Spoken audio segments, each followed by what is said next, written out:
Oke, halo semuanya. Pernah nggak kamu perhatikan es batu yang dibiarkan di meja? Awalnya keras dan dingin, tapi beberapa menit kemudian, es itu berubah menjadi air. Lalu, kalau airnya dipanaskan, bisa berubah lagi menjadi uap. Nah, pertanyaannya, apakah zatnya hilang atau cuma berubah bentuk? Di video kali ini, kita bakal bahas bab kedua dari pelajaran IPA yang ada di kelas 7, yaitu zat dan perubahannya. Nah, biar belajarnya lebih santai dan gak kepanjangan, materi ini kita bagi menjadi dua part. Di part pertama ini, kita akan fokus ke wujud zat, model partikel, dan gimana caranya zat-zat ini bisa berubah wujud. Yuk, langsung kita mulai. Wujud zat dan model partikel. Sebelum masuk ke perubahan zat, kita harus tahu dulu apa itu zat. Zat adalah segala sesuatu yang memiliki massa dan menempati ruang. Contohnya banyak banget, kayak air, batu, udara, minyak, besi, kayu, bahkan asap. Semua itu termasuk zat. Zat bisa memiliki tiga wujud utama, yaitu padat, cair, dan gas. Tapi, kenapa bentuknya bisa berbeda-beda? Jawabannya ada pada susunan partikel di dalam zat tersebut. Sekarang kita bahas satu persatu. Yang pertama ada zat padat. Zat padat adalah zat yang memiliki bentuk tetap dan volume tetap. Contohnya seperti batu, meja, pensil, dan penghapus. Kenapa bentuknya tetap? Karena partikel-partikel pada zat padat tersusun sangat rapat dan teratur. Partikelnya tidak bisa bergerak bebas, mereka hanya bergerak di tempat. Ciri-ciri zat padat adalah bentuknya tetap, volumenya tetap, dan susunan partikelnya rapat. Yang kedua ada zat cair. Zat cair memiliki volume tetap, tetapi bentuknya bisa berubah mengikuti wadahnya. Contohnya air, minyak, sirup, susu, dan bensin. Nah, kalau air dimasukkan ke gelas, bentuknya akan mengikuti seperti gelas. Kalau dimasukkan ke dalam botol, bentuknya juga mengikuti bentuk botol tersebut. Tapi jumlah airnya akan tetap sama, selama tidak tumpah atau menguap. Partikel pada zat cair tersusun lebih renggang dibandingkan zat padat. Partikelnya masih cukup berdekatan, tetapi bisa bergerak dan bergeser.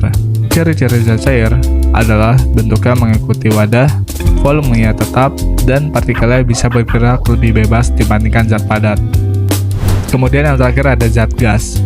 Zat gas adalah zat yang memiliki bentuk tidak tetap dan volume tidak tetap. Contohnya udara, oksigen, karbon dioksida, uap air, dan gas di dalam balon. Kalau gas dimasukkan ke dalam balon, gas akan memenuhi ruang di dalam balon. Kalau dimasukkan ke dalam tabung, gas juga akan menyebar memenuhi tabung. Partikel gas tersusun sangat renggang dan bergerak bebas ke segala arah. Ciri-ciri yang dimiliki zat gas ini adalah bentuknya mengikuti wadah, volume yang mengikuti ruang yang tersedia, dan partikelnya bergerak sangat bebas. Oke, sekarang kita sudah tahu bahwa zat bisa berwujud padat, cair, dan gas. Tapi ternyata, zat tidak selamanya berada dalam satu wujud. Es bisa menjadi air bisa menjadi uap, dan uap bisa menjadi air lagi. Peristiwa inilah yang disebut perubahan wujud zat. Perubahan wujud zat adalah perubahan bentuk zat dari satu wujud ke wujud lainnya. Biasanya perubahan ini terjadi karena zat menerima kalor atau melepaskan kalor. Kalor itu adalah energi panas. Jadi, kalau zat menerima kalor, partikelnya bergerak semakin cepat. Kalau zat yang melepaskan kalor, partikelnya bergerak semakin lambat. Sekarang, kita bahas jenis-jenis perubahan wujud zat. Yang pertama ada meleleh dan membeku. Meleleh adalah perubahan wujud zat dari padat menjadi cair. Contohnya es batu mencair, mentega yang dipanaskan, lilin yang meleleh saat dibakar, atau coklat yang mencair di tangan. Nah, saat zat padat dipanaskan, partikelnya mendapatkan energi. Partikel yang awalnya hanya bergetar di tempat mulai bergerak lebih bebas. Akhirnya, susunan yang tadi rapat menjadi lebih longgar, dan zatnya berubah menjadi cair. Kebalikan dari meleleh adalah membeku. Membeku adalah perubahan wujud dari cair menjadi padat. Contohnya, air yang dimasukkan ke dalam freezer. Nah, air tersebut menjadi es batu yang memiliki wujud padat. Saat air didinginkan, partikel-partikelnya kehilangan energi. Gerakannya melambat, lalu susunannya menjadi lebih rapat dan teratur. Akhirnya, air berubah menjadi es. Kesimpulannya, meleleh adalah perubahan wujud zat padat menjadi cair, kemudian membeku adalah perubahan wujud zat cair menjadi padat.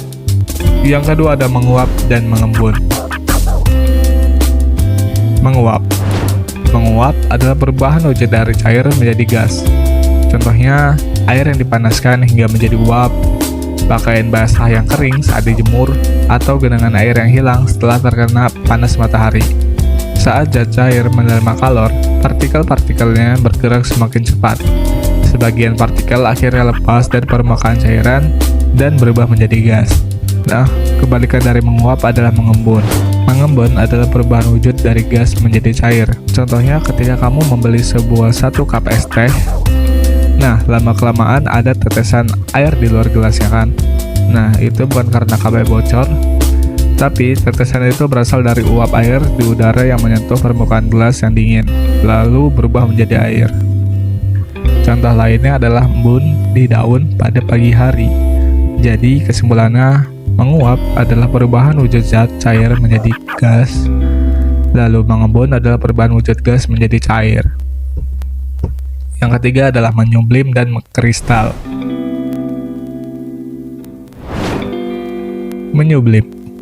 Menyublim adalah perubahan wujud dari padat langsung menjadi gas tanpa melalui wujud cair. Contohnya, seperti kapur barus. Kapur barus tidak mencair terlebih dahulu, tetapi langsung berubah menjadi gas dan menyebar ke udara. Kebalikan dari menyublim adalah mengkristal atau deposisi. Mengkristal adalah perubahan wujud dari gas langsung menjadi padat. Contohnya, terbentuknya kristal es pada permukaan yang sangat dingin. Kesimpulannya, menyublim adalah perubahan wujud zat padat menjadi gas, dan mengkristal adalah perubahan wujud gas menjadi padat. Yang terakhir adalah titik leleh dan titik didih. Dalam perubahan wujud zat, ada 2 istilah penting yang perlu kamu pahami, yaitu titik leleh dan titik didih. Titik leleh adalah suhu saat zat padat mulai berubah menjadi cair. Contohnya, es yang mulai mencair pada suhu sekitar 0 derajat Celcius. Artinya, pada suhu tersebut, es mulai meleleh menjadi air. Sedangkan titik didih adalah suhu saat zat cair mulai berubah menjadi gas secara mendidih. Contohnya, air pada suhu sekitar 100 derajat Celcius pada tekanan udara normal. Jadi, titik leleh berhubungan dengan perubahan dari padat ke cair, sedangkan titik didih berhubungan dengan perubahan dari cair ke gas. Setiap zat memiliki titik leleh dan titik didih yang berbeda. Misalnya, besi membutuhkan suhu yang sangat tinggi untuk meleleh, sedangkan es cukup dibiarkan di suhu ruang saja sudah bisa mencair. Sampai sini kita sudah mengetahui zat bisa berubah wujud, tapi perubahan zat tidak hanya tentang padat, cair, dan gas. Ada perubahan yang hanya mengubah bentuknya saja, dan ada juga perubahan yang menghasilkan zat baru. Oke, untuk memastikan kamu sudah paham atau belum, sekarang ada kuis latihan soal yang bisa kamu kerjakan.